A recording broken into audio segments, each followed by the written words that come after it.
back to Soul Freaks. My name is Tony, and yes, for this episode, we'll be looking into Luka Doncic's first ever basketball signature sneaker under the Jordan brand. So what we have here is the Jordan Luka 1. And just for some quick details, before having his own signature line, Luka was wearing several top-of-the-line Air Jordan sneakers as well as some mid-level ones.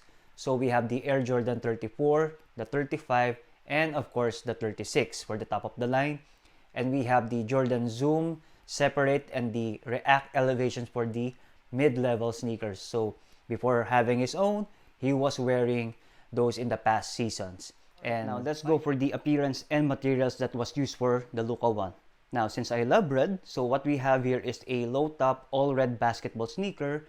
Now, this colorway is somewhat similar to a well-known colorway, which is the Matador colorway. Now, Luka 1 does not have a official Matador colorway, but some of us are just giving a nickname to this particular colorway because of the similarities that it has, since it has the red and gold combination. Now, the Matador colorway was only applied for the Air Jordan 36 and the Air Jordan 11 Low IE. Well, at least for now. But who knows if, the Jordan brand may release an actual Matador colorway for any future Luka sneakers.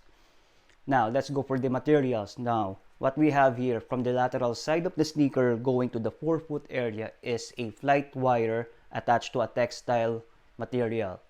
Now, this is a lightweight, well-known material for Nike or even Jordan brand in the past. And for the medial side, we only have here is a regular textile with fabric. Now, each side of the medial, you'll see the term or phrases Jordan brand basketball, and on the other pair, written in Latin, is non desitas, non exeris. Now, I'm not sure if I pronounced that correctly, but it simply means never give up, never surrender. Now, for the tongue area, we have here is, of course, the Jumpman logo on the middle. Well, this is the lower portion of the tongue. And going up, we have a ventilation type of design. So this is to add up ventilation for the wearer, especially on the midfoot area. Now going up, again, we have the logo of Luka, which is written in metallic gold. Now, what we have here now is the collar area. So it's double layered. So first part of it is the outside upper material, which is the textile with the flight wire.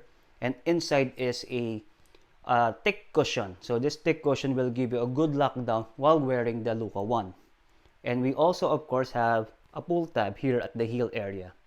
Okay, and so for the midsole, we have a few layers that we'll be looking into. So the first layer here is the outer part and carrier foam, which is made of Phylon rubber. So technically, that's what shapes up the entire midsole itself. And just beneath that, we have the isoplate and the Formula 23 foam. So from this image that I found on Instagram, let's go first for the Formula 23 foam. So the Formula 23 foam is a full-length cushion that is expected to give you a good response while running with the sneaker and comfort as well. Now, as you can notice from this image, it does not entirely cover up the entire midsole frame itself, but just the mid part of it. But it's still full length.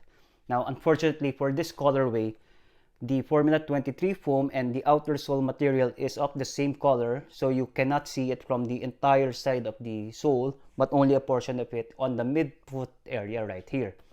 Now, borrowing this image from another colorway, the Formula 23 foam is the red foam that you see on the middle under or technically above the outer sole.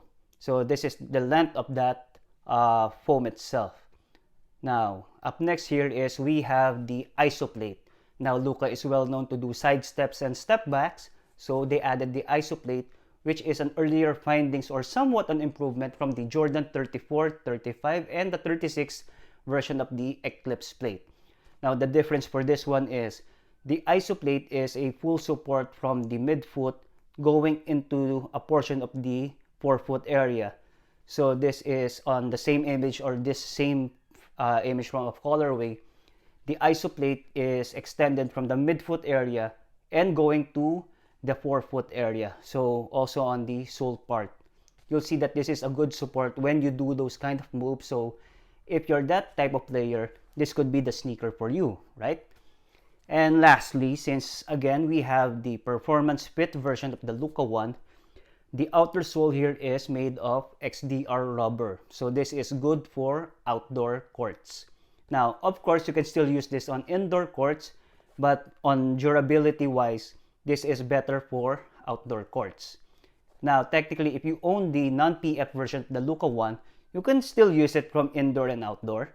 But if you're the type of player or who joins leagues that has different floorings, so indoor or outdoor, I'd prefer that you buy the PF version of any sort of basketball sneaker that you are interested of. For the sizing, what we have here is true to size. Now, if you have a narrow or regular foot, for a normal fit, your true to size is more than enough.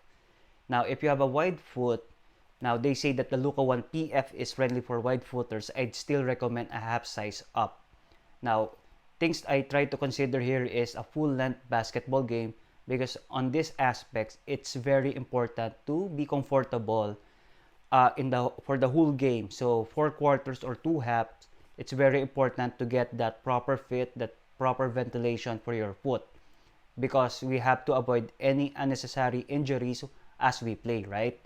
So in choosing your size, you have to consider the length of your foot, the ventilation that the sneaker can give, or at the same time, how you feel comfortable with the sneaker. So for the Luka one, true to size for narrow and regular foot, and for wide footers, I'd still recommend a half size up. Now, in terms of the comfort, for the collar area, we have a decent cushion here that I showed earlier. So this is more than enough to give you that comfort on the ankle and Achilles area. And as well, we have a decent heel counter for a good lockdown. Now, we have mentioned earlier the Formula 23 foam. So that soft foam should give you a good comfort and response for your sole on your foot. So one thing to consider here again is how comfortable are you with the proper ventilation and the spacing here. So with the materials that was used here, it has a good ventilation for your feet, and especially with its description of the PF a little bit wider, so the spacing inside should be good. Alright, so let's go for a overall view on this. Now, for the design, given for a first ever signature sneaker, the design of the Luka 1 is beyond great. So it's very simple and very creative with the combination that they use for the upper. So the combination of textile and flight wire, and on the medial, the combination of textile and a little bit of fabric. So in terms of the combination, it's just good. Alright, now let's go for the overall performance of the Luka 1 into the basketball court.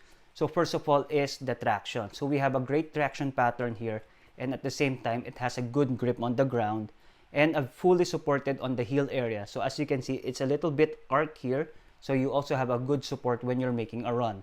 Now in terms of the fit, we have the cushion on the collar area. It will give you that comfort on your Achilles and ankle area, and even in your lower heel area.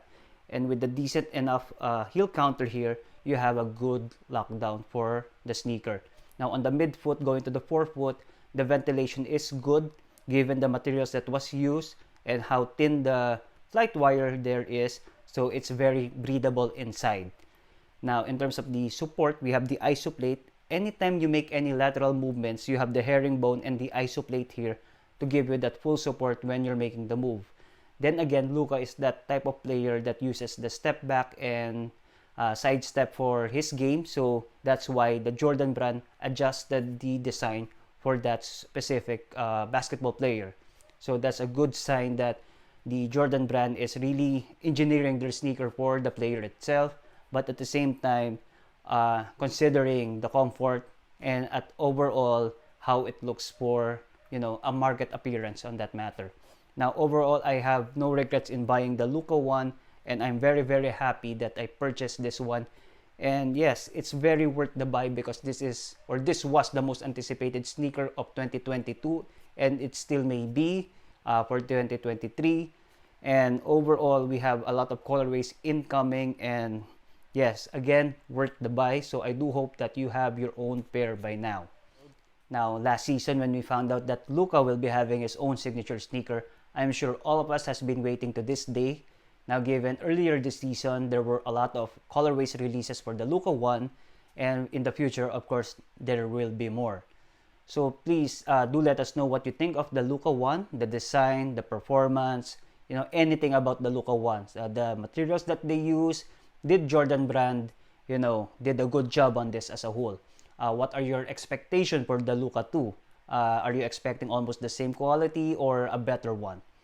Now, if you're looking for that budget-friendly basketball sneaker that it's being worn by one of the NBA's rising superstar and hopefully future Hall of Fame, that's the Luka one for you. Now, while you're at it, if you're new to Soul Freaks, please don't forget to subscribe to our YouTube channel. We have more sneaker reviews and sneaker tips. We also have our social media website, Facebook and Instagram at Soul Freaks.